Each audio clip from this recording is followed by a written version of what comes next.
आज हम करेंगे सीटेट का प्रैक्टिस सेट पहला करेंगे जो जूनियर का है 6 से 8 का। और सबसे पहले हम बाल विकास एवं शिक्षा शास्त्र करेंगे CDP, इसके 10 क्वेश्चन करेंगे। चलिए शुरू करते हैं पहले क्वेश्चन से ही कि प्राथमिक स्तर पर एक शिक्षक निम्न में से सबसे महत्वपूर्ण विशेषता मानना चाहिए।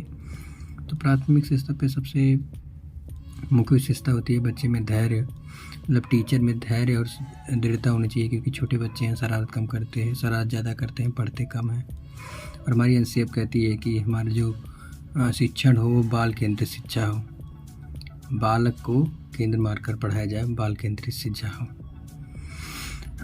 इस हिसाब से जो प्राथमिक स्तर पर शिक्षक होते हैं, शिक्षक के बारे में पूछा ही है, तो प्राथमिक स्तर के जो शिक्षक हो वो धैर्य हो एवं दृढ़वान होने चाहिए, जो बच्चे को मारे और ना।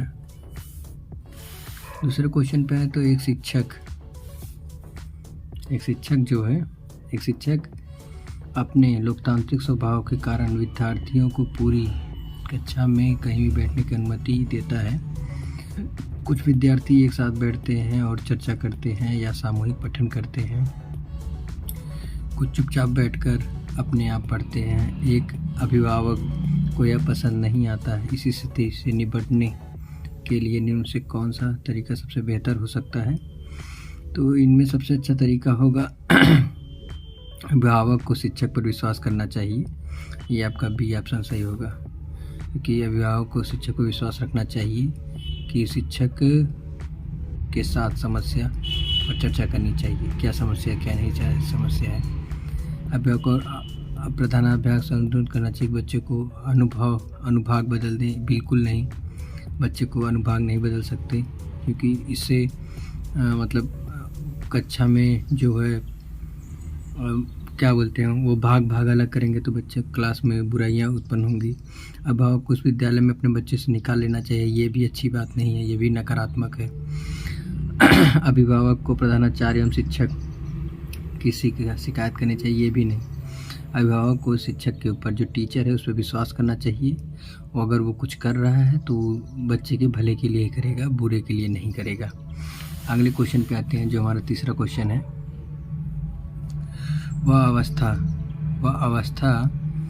अवस्था जब बच्चा तार्किक रूप से वस्तुओं के और घटनाओं को चिंतित करना आरंभ कर देता है, तो मूल संक्रियात्मक 7 से 11 के में आता है। ये बिल्कुल सही है कि ये 7 से 11 वर्ष के बच्चों में होता है, सही ऑप्शन सही है। और 7 से ये पियाजे के अनुसार है। पियाजे ने 4 कैटेगरी में इसको विभक्त किया है। इसमें वह अवस्था जब बच्चा तार्किक रूप से वस्तुओं और घटनाओं के विषय में चिंतन आरंभ करता है, तो ये मूल संक्रियात्मक अवस्था कहलाती है।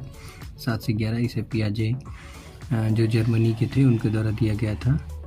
इन्होंने 4 अवस्था बताई थी: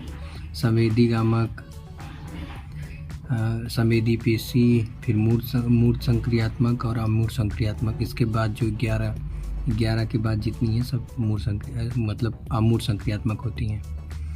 अगले क्वेश्चन पे आएंगे तो मानचित्रण का संबंध, मन का मानचित्रण संबंधित है, तो ये संबंधित है आपका समसामयिक कार्यों की क्रिया योजना से, नहीं, बिल्कुल नहीं।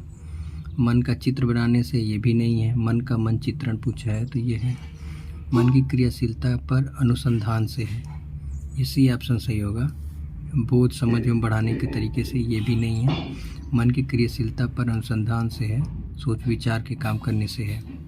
माने मन का मनचित्रण यही है कि आप किसी विकार को सोच विचार के करें, इससे ज़्यादा ना हो, सोच विचार के कोई भी काम करें, जो भी करें, जितना भी करें। अगले क्वेश्चन पे आए तो है 5वां क्वेश्चन है हमारा कि विशेष रूप से प्राथमिक स्तर पर विद्यार्थियों को सीखने की संबंधित समस्याओं को संबोधित करने का सबसे बेहतर तरीका है। महंगी और चमकदार, बिल्कुल नहीं, महंगी और चमकदार चीज़ें नकारात्मकता है। दूसरा है सरल एवं रोचक पाठ्य पुस्तकों का प्रयोग करना, हाँ ये बिल्कुल सही है। सरल एवं रोचक ये भी सही हो सकता है, और भी हम अपना देखेंगे। सरल कहानी एवं कथन पद्धति का प्रयोग करना, ये भी कुछ हद तक ठीक है। क्षमता के अनुरूप विभिन्न शिक्षण पद्धतियों का प्रयोग करना, ये इन चारों में सबसे बेहतरीन है, क्योंकि इसमें विभिन्न शिक्षण पद्धतियों का बारे में बता रहा है। तो जब अगर विभिन्न विभिन्न शिक्षण पद्धतियों का प्रयोग करेंगे तो जिससे अध्यापन कार्य सुदृढ़ होगा, अच्छा होगा और काफ़ी सुंदर तरीके से होगा, जिससे बच्चों को आसानी से समझ में आएगा। तो इस हिसाब से आपका डी ऑप्शन सबसे सही होगा। और विशेष रूप से प्राथमिक स्तर विद्यार्थियों को सीखने के संबंधी समस्याओं को संबोधित करने का सबसे बेहतर तरीका है क्षमता के अनुरूप विभिन्न शिक्षण पद्धतियों का प्रयोग करना, ताकि विषय वस्तु को बच्चों को पूर्ण रूप से समझ सके, मतलब जो भी समझाया जाए वो आसानी से वो समझ सके। अब हम आते हैं अपने अगले क्वेश्चन पे। ये जूनियर का है प्रैक्टिस सेट। सीटेट का निम्न में से कौन से शिक्षार्थियों में सृजनात्मकता का पोषण करता है? तो ये हमारा है प्रत्येक विद्यार्थी को अनजात प्रतिभाओं का पोषण करने का अवसर प्रदान करना। दूसरा है विद्यालय जीवन आरंभ से उपलब्धि एवं लक्ष्य पर बल देना। तो ये तो नकारात्मक शब्द है। परीक्षा में अच्छे अंक प्राप्त करने के लिए विद्यार्थियों को कोचिंग करना, ये भी नकारात्मक है। कोचिंग अच्छे अंक प्राप्त करना, ये भी नकारात्मक ही शब्द है। नेक्स्ट है अच्छी शिक्षा के व्यवहारिक मूल्यों के लिए विद्यार्थियों का शिक्षण। अच्छी शिक्षा व्यवहारिक मूल्यों के लिए विद्यार्थियों का शिक्षण। अच्छी शिक्षा व्यवहारिक मूल्यों के लिए विद्यार्थियों का शिक्षण, ये भी उतना खास नहीं है। प्रत्येक विद्यार्थी के अंतर्गत प्रतिभाओं का पोषण करना, ये बिल्कुल सही है। उनके अंदर जो प्रतिभाएं हैं उनको निखारना, पोषण करने का अवसर प्रदान करना से बच्चों में सृजनात्मकता बढ़ती है। जैसे कोई बच्चा कलाकार है, चित्र अच्छा बनाता है तो उसे चित्र बनाने के लिए प्रोत्साहित करना चाहिए। कोई अच्छा वाक्य पटु, कोई कवि है, कोई अच्छी कविताएं हैं, कोई मैथ अच्छा हल करता है, ये सृजनात्मकता है। कोई चीज़ कोई आसानी से बना सकता है, सृजनात्मकता है बालकों में पाई जाती है। अगर ये सारे गुण हैं तो बच्चों पे ध्यान देना चाहिए। तो इस हिसाब से आपका ये पहला ऑप्शन बिल्कुल सही होगा 6 का। नेक्स्ट क्वेश्चन पे आए तो पियाजे के अनुसार अगला क्वेश्चन है, पियाजे के अनुसार निम्नलिखित से कौन सी अवस्था में बच्चा अमूर्त संकल्पनाओं के विषय में तार्किक करना आरंभ कर देता है? माने अगर तार्किक चिंतन कर रहा है तो सीधी सी बात है कि वो 12 वर्ष से अमूर्त है। अमूर्त अवस्था अगर पियाजे में आ जाए तो सीधी सी बात है 12 वर्ष से ऊपर है, क्योंकि 7 से 11 मूर्त अवस्था है। तो 7 से 11 के बाद अगर 12वीं में आ रहा है तो तार्किक चिंतन भी कर रहा है तो 12वीं अवस्था में आ जाएगा, सीधी सी बात है। तो इस हिसाब से 12 वर्ष के ऊपर यही पहले ऑप्शन ही सही है। पहला ही मिल गया, पहला ऑप्शन है। संवेदी प्रेरक हो नहीं सकता क्योंकि ये जन्म से 2 वर्ष है, जिसे शैशवावस्था कहते हैं। पूर्व संक्रियात्मक अवस्था है तो 0 से 7 वर्ष। मूल संक्रियात्मक अवस्था है 7 से 11 वर्ष। और जो है आपका तार्किक चिंतन है, इसमें मूल संक्रियात्मक में चिंतन नहीं कर पाता बालक। किसी भी चीज़ को मूल संक्रियात्मक है तो मूर्ति को देख के, जैसे कुत्ते का संरचना कैसी है, हाथी की संरचना कैसी है, ये चीज़ें जो उसके सामने प्रेजेंट है उन्हीं चीज़ों पे फोकस कर पाता है। जबकि अमूर्त जो ये अमूर्त है, औपचारिक का दूसरा नाम अमूर्त संक्रियात्मक अवस्था भी है। इसमें क्या होता है, अगर बच्चे के सामने कोई जानवर उत्पन्न ना हो फिर भी उसे बताओ हाथी है, कुत्ता है, तो समझ जाता है कि कुत्ता छोटा होता है, हाथी बड़ा होता है, हाथी के पास एक सूंड होता है। तो ये अवस्था आपकी अमूर्त संकल्पनाओं के विषय पर तार्किक चिंतन का आरंभ करती है। अमूर्त अवस्था वह भी है, इस अवस्था में बालक के विचार परिपक्व हो जाते हैं। ये भी है, तार्किक चिंतन करने लगता है तो उसके विचार भी परिपक्व हो जाते हैं। अगले क्वेश्चन पे 8वें क्वेश्चन पे, तो 8वां है क्वेश्चन है, सीखना समृद्ध हो सकता है यदि कक्षा में अधिक से अधिक शिक्षा सामग्री का प्रयोग किया जाए। हाँ, ये भी सही है कुछ हद तक। शिक्षण में विभिन्न प्रकार के व्याख्यान का स्पष्टीकरण का प्रयोग करें, ये भी कुछ हद तक ठीक है। सिखाना समृद्ध हो सकता है, सिखाना कहा है तो सिखाना, ये भी ठीक है। विभिन्न प्रकार का व्याख्यान कुछ हद तक ठीक। कक्षा में अवधि परीक्षाओं को अपेक्षित ध्यान दिया जाए, नहीं, ये परीक्षाओं पर ध्यान देना ये बिल्कुल नहीं हो सकता, तो सीधा गलत है।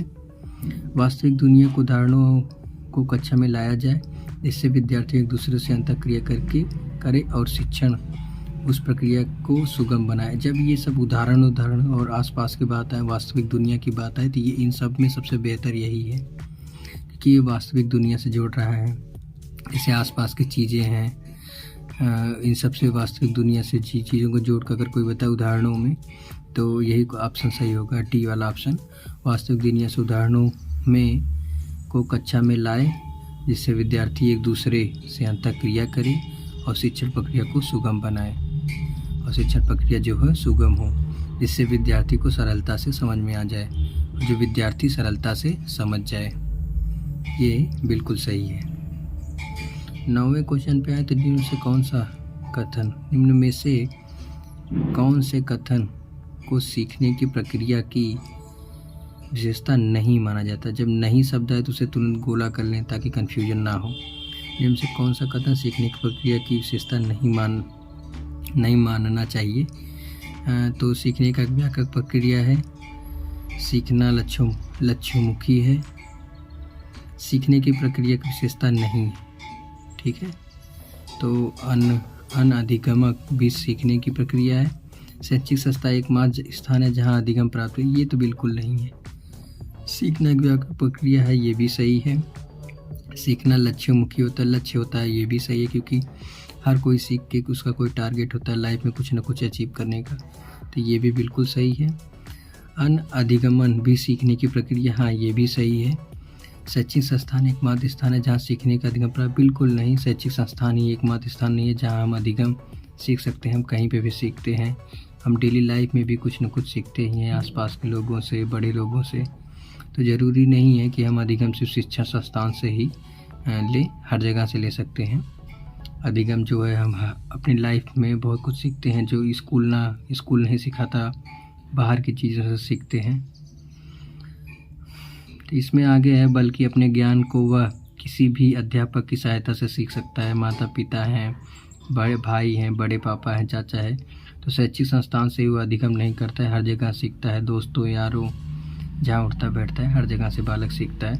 इसका बिल्कुल सही जवाब होगा डी, 9 का 10वां क्वेश्चन और हमारा इस वीडियो का आखिरी क्वेश्चन है।